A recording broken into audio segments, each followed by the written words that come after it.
Inhale, love. Exhale, separation. On a Friday morning last fall, about 150 incarcerated men sat in a gym and meditated. They gathered for the first time in nearly 2 years. The prisoners are part of a rehab program, bringing in artists and former prisoners to inspire personal growth. The healing emotionally, I'm a better person. You know, I could serve the community better. The programs, ranging from addiction treatment to trauma counseling, help the men build skills to re-enter society. Seeing the dog building for the first time, yeah. But the COVID pandemic put many of these resources on hold. And many of the incarcerated men fell into long periods of depression. You were stranded. It was like being on an island by yourself. You're in a box with your thoughts. Group activities, including mental health therapies, were suspended in prisons across the nation. I wanted to become better.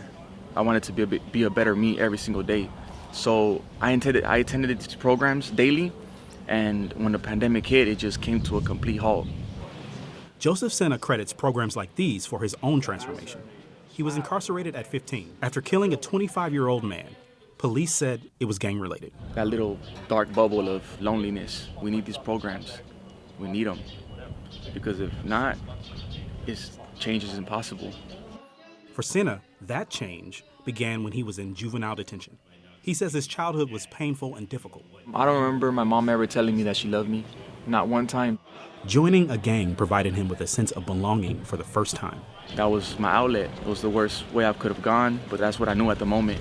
Sena is now 27. I don't want a kid that was a lost boy like me to end up in a situation like me or dead, or on death row one day. And families are suffering, his and the community. I don't want to see that. His relationship with his mother, who was 13 when he was born, has come a long way. That was like another breath of life for me. Through all these years, I dug deep and went to groups to try to find myself, and I finally did. Throughout his time behind bars, he's written poetry. One poem is addressed to his victim, a prayer to understand him and his story. Did you ever feel lost, hurt, or confused? If so, tell me, what did you do? Did you ever seek help? Did you bottle things up?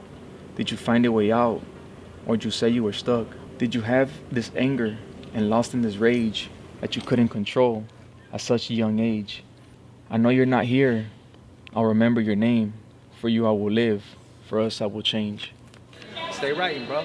That's what's up. Writing and rhyming were also central to Bobby Gonzalez in his time at Valley State Prison. He returned to the prison last November, the first time he'd been there since he was paroled in 2019. He had served 16 years of a 25-year sentence as a juvenile offender. Brother, what's going on? To be able to connect with those that I know are the ones who are still there rejuvenating brothers on the yard. I'm coming to rejuvenate them, like they say. His visit was organized by Lead with Love, an arts and activism initiative. A really big day for Bobby. Gonzalez was joined by director Saul Guy, who provided a screening of his film, The Death of My Two Fathers, which is now playing on PBS stations in the U.S. The film's theme of death felt heavy for many of the men who've dealt with their own grief. Sena lost his grandfather during the pandemic. While he and his fellow prisoners remain locked up, with the return of in-person programming, they are optimistic for their futures. Sena becomes eligible for parole next year. Though he won't see his grandfather, he's working on bettering himself in his memory. Yeah, I think he's proud of me. I think he's my light right now. I know he's taking care of me. Aaron Morrison, The Associated Press, Chowchilla, California.